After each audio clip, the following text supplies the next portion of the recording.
Hello there, Sir from 17 once again. This is my Ys VIII, Lacrimosa of Dana, Inferno walkthrough. We're going to be getting glow rocks, we're going to be seeing Weathervane hills, and the Headwater Falls, apparently. So a whole handful of things. But before we do that, we're going to capitalise on the reward of completing that dungeon, which is access to another beautiful piece of coastline, and an opportunity to recruit another person, which I think this person is the medical student, right? If it's not the medical student, it's Dana.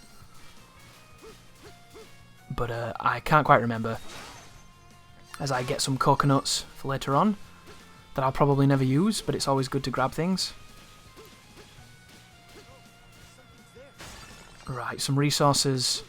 This is me essentially doing a little bit of cartography as well. Oh, it's Dana. My bad. This is Dana. So she is the person that's going to enable us to trade up resources for crafting. She's a really, really useful companion. You can also trade in the prismatic jewels with her, but I'm not going to be doing anything with those because I don't need them, and they don't play into any of the strategies that I'm using. But this is the Towering Coral Forest area, but now it's at night time. There's a ripe mango to give to Master Kong later on. Keep those. Do not use ripe mangoes, guys. They're a really good resource. You only need technically one, or technically like 5 or 6.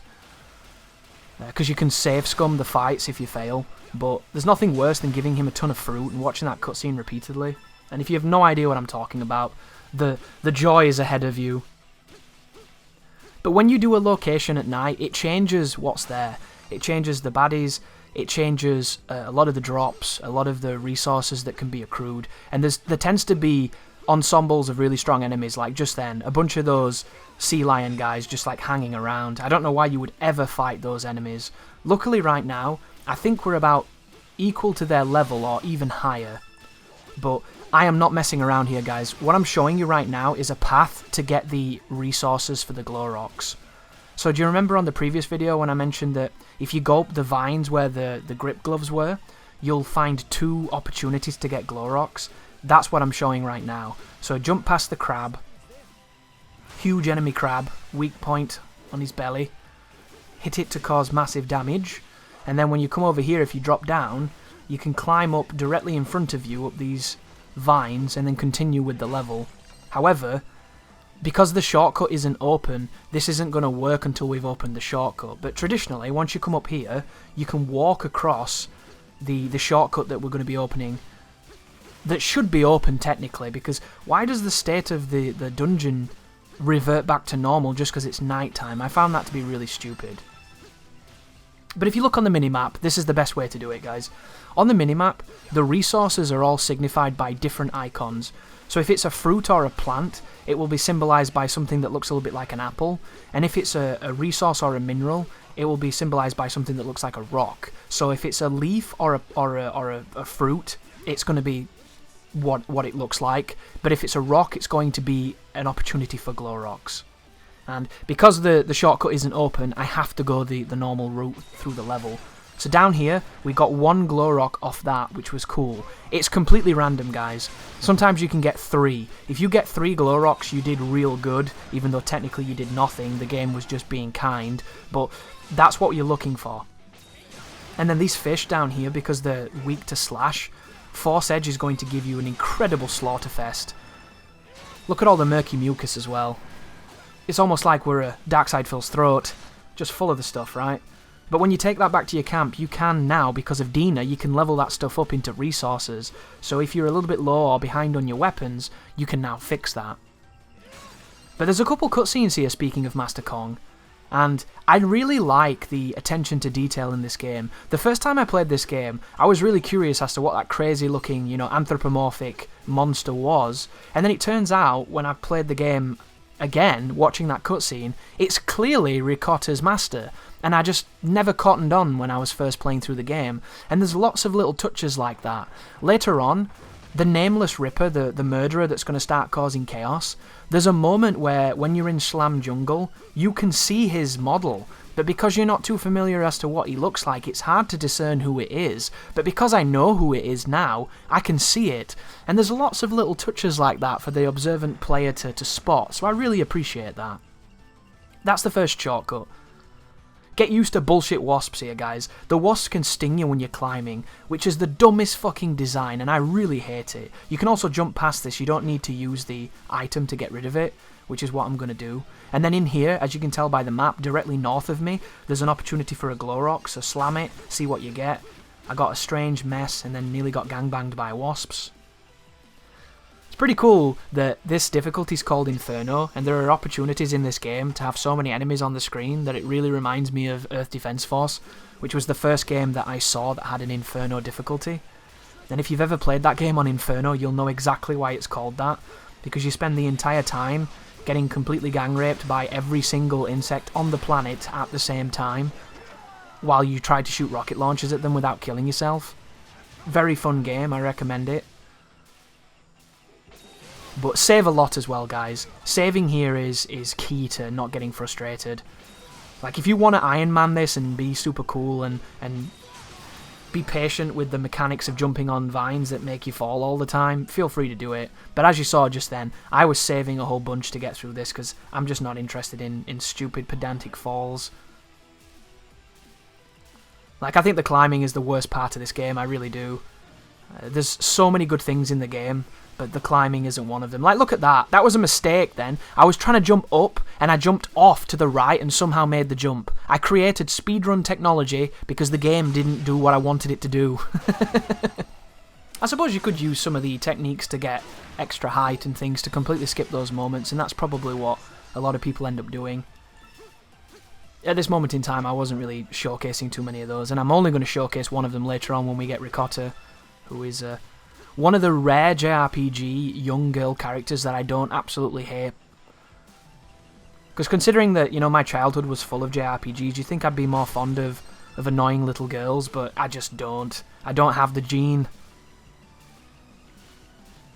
But there was another opportunity for a glow rock, and because we knocked that piece of wood down, we also managed to get the shortcut now. There's also a glow rock to the left just then if you want to go and grab it, but I think at this moment in time, I have all the ones I want. The reason that I'm coming here to do this, guys, you don't have to do this, this is a side quest. I'm coming here to get 10 glow rocks. When you get 10 glow rocks, you can then make a piece of equipment that you're going to be able to craft with a guy that we get in the next dungeon. And that piece of equipment blinds your character, which is kind of frustrating and headache-inducing, but not the end of the world.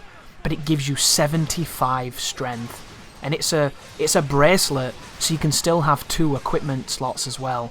So with 2 accessories maximizing strength, with armor maximizing strength, and with 75 strength off the armlet, you can hit like a truck. But you have to have the status effects. So it either means putting up with the visual, which I did my best, guys, not to use it as much as I normally would. I would have used it on every fight because I'll squeeze every bit of damage I can. I don't give a shit. However, it makes the videos really shit to watch because it's ugly and it's not a fun thing to look at. However, there is a couple of cool ways around it, but one of them is objectively better than the other. Some people have mentioned, when I was reading online, using pieces of equipment that mean that you can't get done by status effects. So you can use a piece of equipment that stops you from being able to be blind or poisoned, and then you can use those equipment that have those bad status effects on them for all the strength that they give you. That's one way you can do it. I don't recommend that, guys, because in the slot you're using to become immune, you can be using something that makes you more powerful. So what I do is, there is a particular meal that you can cook, and the meal gives you complete immunity to status effects for a short amount of time.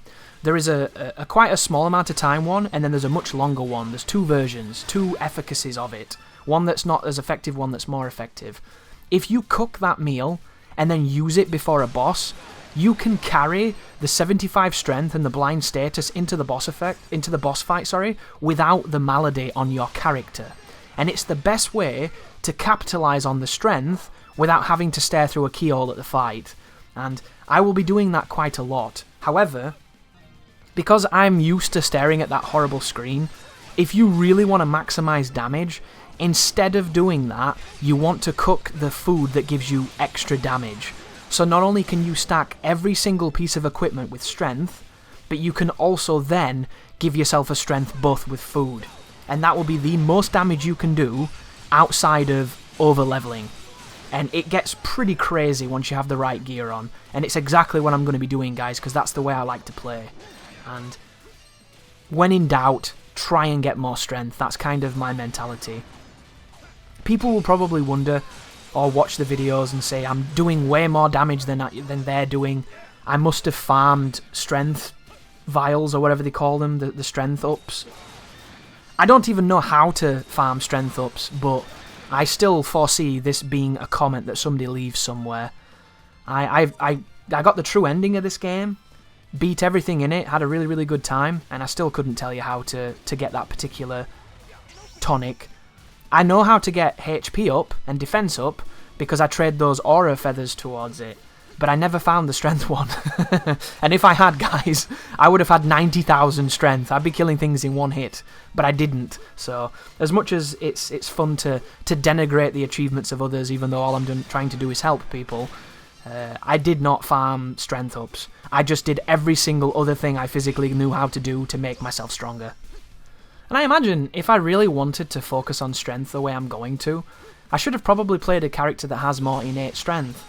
I feel like if I had mained Sahad, or maybe Hummel, I would have probably been even more ridiculous, but I really like the way that Adol feels in this game. I like his dodge, I like his roll, I like the speed of him, I like his attacks, I adore Force Edge, and I adore the Brave Charger. Those two moves are just superb. I like his design, but I feel like his design isn't as good as his design in the other games. When you look at the artwork in the menu, it looks fantastic, but his character model, I just feel like the armor, the placement and everything, and just the aesthetic of him, I think he looks way cooler in Memories of Celceta and Ys VIII, because it just makes him look like more of a man, more of a warrior, whereas in this game, it looks like a teenager wearing a red fleece. Like, he literally looks like he's wearing a fucking bomber jacket, right? It looks like a dude in jeans with a bomber jacket on, with like hair gelled, killing dudes with swords. He looks a little bit too casual for my tastes. And the good news is, if you don't like the particular aesthetic of your character, you can buy some different outfits. I think there's a DLC outfit to make him wear his traditional old school Ys armor, but I don't have that. I wonder what he's going to look like in Ys IX. I hope he looks cooler. I really do. Because I think he looks great in the artwork. I just think in the model, he kind of looks like fucking Ash from Pokemon. Oh, here's Headwater Falls, anyhow. So this is a cool area, this. Because you're going to get faced by street sharks, which are the toughest and most brutal of all street gangs. And I don't know why these strange land sharks are able to do this crazy bum rush with their belly attack, but it has a very glaring weakness. It only has a hitbox on the beginning of its attack. If you stand back, even if they touch you, it doesn't hurt you. It's really weird. It's really fair, and I like it, because most games wouldn't be that kind. But in this game, if you're close to them when they do that rush, they hit like a truck.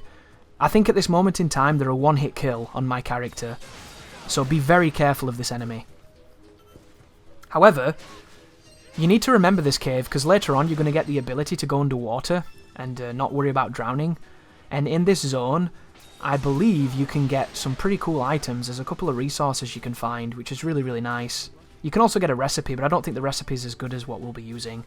The main recipe that I'm going to be going for is the one that we have to get Franz for. And if you already know how to get Franz, you're okay. His mission is not too bad, but it does put you against the most aggressive enemy in the game, which is this ridiculously fast, stupid Velociraptor that has the ability to gang rape you. And it's not even a justified gang rape, right? I could understand if I'd have been spitting mad rhymes or beating his wife, but I wasn't. He just screams, it completely immobilises you and you can't do anything, and then his buddy kicks you in the dick. It's really annoying. But just then, I went through the loading zone to open up the next area, and then I came back, but instead of having it in the video, I trimmed it out just to show you me coming back, and then coming this way. And then when we got Dana, she gave us an item that gets rid of the spiky testicles, so if you use it, you can go behind whatever it is that they're guarding. And then through here is this wonderful treasure trove of resources. But of course, cue the street sharks. So, kick them in their asses, mock them for wearing their jeans and their boots and their leather jackets. You ain't people, dudes. You are sharks. And then pick up all the treasure, and then move on. And we're going to be moving towards a place called Water and Wood Hills, which is an incredibly dangerous zone. I do not recommend spending too much time there, but if you're ballsy and you want to get some skills, it's the best place for you. But that's me warping out of the dungeon. Thank you for watching the video, and as always, you take care now.